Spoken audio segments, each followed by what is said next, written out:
Welcome, I'm Kinetic Symphony. This is Dave. I hunt down and report on weird and true mysterious stories, from glitches to the supernatural. Case file number 1711, written by Anonymous 0212. The miracle turn that avoids our burn. I was late for an appointment and was speeding up a hill with a curve at the top. Right as I came around the curve, I saw there was an accident with injuries directly in front of me, taking up both lanes. Both lanes coming from the other direction had drivers that had slowed down so they could rubberneck, and people had already started to gather on the sidewalk to my right, so I couldn't get around the accident on either side. I quickly assessed that there was no way I could avoid hitting them, and knew that if I stayed tense, I would sustain worse injuries. So I shut my eyes and relaxed as much as I could, as quickly as I could, and waited for the impact. And waited. But the car kept moving. I opened my eyes to see two clear lanes ahead of me, and when I looked in the rearview mirror, I could see the accident behind me. To this day, I wonder what the people on the sidewalk saw. I am having an unexpectedly strong reaction to other people's identical stories. This happened when I was in my 20s. I'm now in my late-ish 60s, and I've told this story before. I've shared it in pre-social media groups. This is the first time I can remember anyone responding with the same experience, let alone so many people. I said this in a comment last night, but want to repeat it here. I think the reason I'm sitting here tearing up is because some part of me has never been 100% sure this actually happened.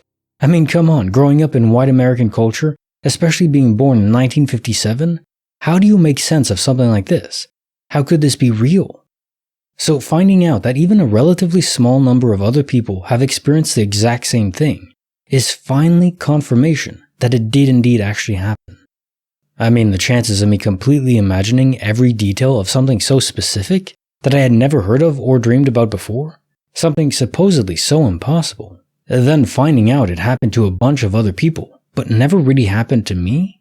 Clearly, that's not the case. Case also file 1711, the miracle turn that avoids our burn. I really wish quantum immortality was a testable phenomenon.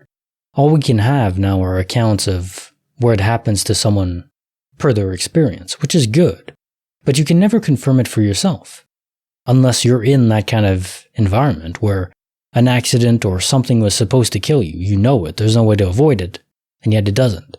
In reality it does, you just don't experience that death. Which is interesting because a lot of people do remember their deaths in quantum immortality. But in some cases, unless you're directly there to witness it, maybe your consciousness cuts out prior, so there's no imprint on your soul to carry it to your memories in the new host body. That would be the advice I could give. If you're in a situation where it looks like there's absolutely no way out and you're going to die, close your eyes. Try not to engage with that experience. And then when you're in the new reality, you won't even remember it, because I can't imagine much worse than remembering your own death. And I'm sure you remember the pain of it and everything. Oof. So, close your eyes. Case file number 1712, written by Iskro. Twins in the crowd and the photograph in Shroud. For context, this happened in 2010-2011 when I was 18 and my sister was 13 or 14. Our city's baseball team had won the World Series that year, and my family, mom, dad, sister, and myself, went downtown for the celebratory parade. We arrived downtown about 15 minutes before the parade began and found a decent spot to stand. Me, being an avid people watcher, began scanning the sea of people standing on the other side of the street. That's when I noticed a girl my sister's age, standing almost directly across from my sister, and I became fixated on her. She was talking to her family, but when she turned back to face the street, I couldn't believe my eyes. She looked identical to my little sister, who was standing right beside me. And I don't mean just your typical doppelganger. My sister is a skinny, white, blonde girl. So we've seen other girls who look like her over the years, and this was different. They were like mirror images of each other. She even had on the same glasses and t-shirt and the same colored jeans. The only difference was this girl's hair was pushed back, and my sister's always had her hair hanging in her face at that age.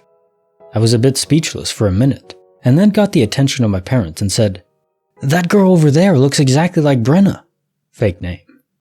They looked, and I could see that they were also a bit taken aback, by just how much they looked alike, and they agreed with me and pointed her out to my sister. As soon as my sister noticed her, the other girl noticed her at the same time, and they just stared at each other for a minute. At this point, we are all silent and just looking at this girl looking at my sister. The other girl's parents noticed us staring, then noticed my sister. Even though they didn't acknowledge us, I could tell they were thinking the same things we were. I could tell they noticed the resemblance and were weirded out. I had my digital camera with me and I discreetly zoomed in on her, and even took a picture, because I knew people would not believe us when we told them. The zoomed in picture was even freakier. It looked like I had just taken a photo of my actual sister. The parade started not long after, so we turned our attention to that for a moment. When I looked back across the street a few minutes later, the girl and her family were gone. We never saw them again. The other weird part of the story, which is the reason why I share it, is that I made a Facebook photo album that evening with all the pictures I took from the parade, including the picture of my sister's doppelganger, with a caption that said something like, "You may think this is Brenna, but it is not. Freaky, isn't it?" I recall receiving many comments from people who were stunned at the resemblance. A few years later, I was telling a friend about it and went to the Facebook album to show them, and the photo was gone? All of the other photos from that day are still there, except for that one. I guess Facebook could have removed it for some reason, but it didn't make sense why just that photo would have been removed. Case answer file 1712. Twins in the crowd and the photograph in Shroud. Right, so doppelgangers are common, but it's especially not common to have photographic evidence just deleted from a server. And I'm assuming from the phone as well where you took it from, or probably would have been deleted a long time ago. But if it hadn't been, it probably would have been by whatever force did this. Reminds me of the scene in Back to the Future, towards the end, where the photograph is there, you know what it's supposed to be, but one person in it is fading out. Is this a willed force, or more along the lines of, you took a photograph of a version of you that wasn't supposed to be occupying this universe, and eventually when that error was corrected, the photographic evidence was also removed, because it never happened. I guess that's interesting, but it does mean that memory can't be wiped, because that still exists in your mind. I do wonder, what would have happened if you had approached this girl, especially with your sister in tow? Can only imagine. Now time for the quote of the day. Hitchhiker's Guide to the Galaxy. In the beginning, the universe was created. This has made a lot of people very angry, and been widely regarded as a bad move.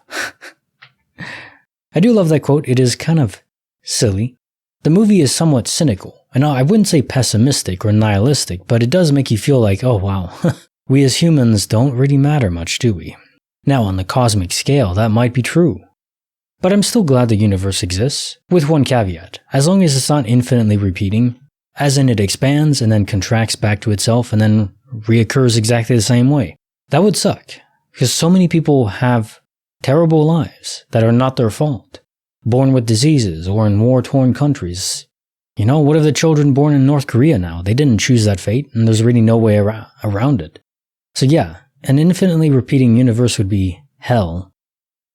But as long as it's not that, I'm good for the ride. Like the video, subscribe, hit the bell.